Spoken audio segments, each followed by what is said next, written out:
Hello everyone, welcome to Daily Signal. I am here with Charlie Kirk and Candace Owens of Turning Point USA. Thank you so much for joining us today, both of you. I want to ask you, what does it mean to you when you look out at this crowd and you see almost 1,000 high school students have chosen to spend part of their summer learning about politics and engaging with your organization? I think it's the most inspiring thing in the entire world. At least speaking for myself, I was not engaged in politics whatsoever when I was their age. And to not only see them engaged, but to see them energized and excited and cheering not for a rock star, cheering for Dennis Prager, and hearing conservative ideas and values, it makes me feel tremendously optimistic about the direction that the country is going in. I mean, obviously hope and optimism, but also look, for us, for the way we do things at Turning Point USA is we always look at our top point as a starting point. So we want to triple the size of this for next year. People think we're crazy when we say stuff like that. But being a little crazy sometimes is good. And so next year we want every single seat in that auditorium filled, have 1,500 high school kids. There's no reason why we can't do that. Our first Winter in West Palm Beach event 3 years ago had 250 people. God willing, we'll have 5,000 this year, at least 3,000 at the very least. So for us, we look at this, we say, let's do more. And so we draw inspiration, we draw energy. And that's the sort of energy this movement needs. Because we're non-DC entrepreneurs. We can't stand being in DC because we think that this is where good ideas go to die. Right. And the best parts of America happen outside of this beltway. And that's why we've been so successful. Well, you lead right into my next question. Turning Point has grown so much within the past year. What goals do you have personally and for the organization? I know you touched on it a bit for the next year. Well, here's what I'll start with. Turning Point has grown in so many different directions that people never saw coming, and I think that is in large part due to Charlie. Charlie, I always say, is a political architect. He really sees no limits. So when I first met Charlie, people didn't think that cracking the conversation, forget the vote, even cracking the dialogue in the Black community was possible. And when he met me, I told him my vision. He said, why not? You know, he believes in individuals that believe in themselves, and I think that is why Turning Point has had so much success in the past. Now that we have been able to start these conversations, we want to pounce, we want to take advantage of it. We don't want to squander away the opportunities. I'm working really hard and launching a project in a month that is going to be specifically aimed at the Black community and getting them engaged. We're doing our first ever Young Black Leadership Summit in late fall in October, and that'll be here in DC as well. We want you to cover it, of course. Yes. Yes, and doing the exact same thing, just getting different segments of the community to come together and to hear different perspectives that they may not have ever heard in their lives before, because I know I certainly didn't growing up in a Black household here in America. And look, I appreciate the kind words, Candace, but I believe in others because others believed in me.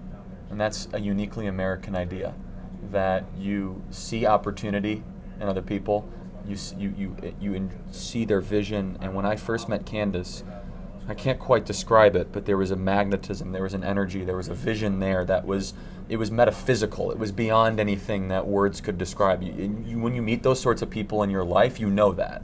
And I think of Gentry Beach, and I think of Donald Trump Jr. When I've met those people, there's an instantaneous kinetic energy, and you know what I'm talking about, right. Candace?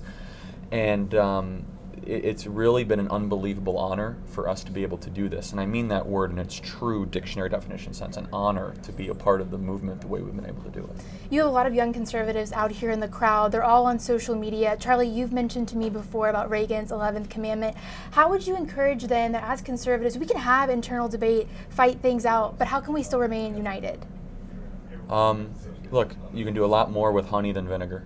And we're about building. I love the idea of being called an architect. My father's an architect. There's two buckets of people in politics. The first bucket is people that are bent on destruction. Those are typically your journalists, no offense. When you think about it, what does a journalist really create? They're trying to expose things. They're trying to bring people down. Success for a journalist usually means someone loses their job, an organization is destroyed, or a company goes bankrupt. I don't find pleasure in destruction. It doesn't give me any sort of, thrill. There's some people, that's what they want to do. If you look at most people at the Washington Post, success for them will be an impeachment of a president. Wow, that's a negative energy in the world. Think about that. So people that go after us, people that go after our organization, their life is about destroying and ruining. I don't want any part of that. We're about building. We wake up every single day. How do we make something bigger, stronger, better? Of course you're going to have ups and downs, and so you have those two buckets, right? what kind of energy are you going to put in the world? Energy that's determined to destroy or to build, and we're builders. And I believe that what you put out, you take in. So if that's the energy, if you wake up every day, thinking how can I destroy something, you will eventually eat that sort of destruction. We genuinely believe that, and we are hyper focused on having an optimistic influence in this world and inspiring our children to have the same, our students to have the exact same impact. You will reap what you sow. Exactly. My last question for both of you. There's been an incredible lineup at this high school leadership summit. Who personally have you found to have some of the most interesting speeches, and why? Wow. Nikki Haley was a big favorite. Love her. And look, I would say the most interesting thing that I've seen was the debate last night between Mark Cuban and Charlie, because it was important that we show that we welcome differing opinions here. It's so important to us that we don't create an echo chamber, that we don't create a safe space. We have sort of gone after safe spaces and said it's important that we have dialogues from both sides of the spectrum, that is done respectfully and peacefully, and that people want to come back. And I think we hit that last night to see Charlie and Mark. It was really fun. It was a great honor, and I tried to come about it from a very civil place, and I think we ended up doing that. And I do have a lot of respect for him. I mean, he's worth $4 billion. He went through an unbelievable IPO. He owns one of the most successful sports franchises, which, by the way, no one gives him credit for. They considered it to be a horrible buy when he purchased it. No one cares about the Dallas Mavericks. NBA's not this. He totally turned around, brought them to an NBA championship. It's really an amazing story of management and belief, and he's a very involved owner. So as an entrepreneur, I respect that. And so what we did yesterday is there should be more like that.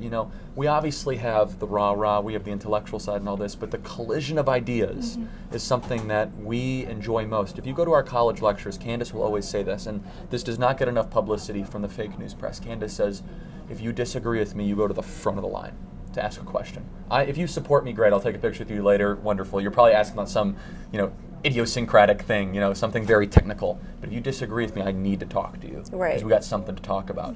Dialogue is what is going to save Western civilization. The left hates dialogue, they hate discussion, they hate discourse. And we're trying to show that even at a conservative conference, we'll bring in different ideas and we'll have that discussion. And then let the best ideas win. We certainly need civility now more than ever. Charlie, Candace, thank you so much. Thank you. Congratulations on a great event. You bet. Thank you so much.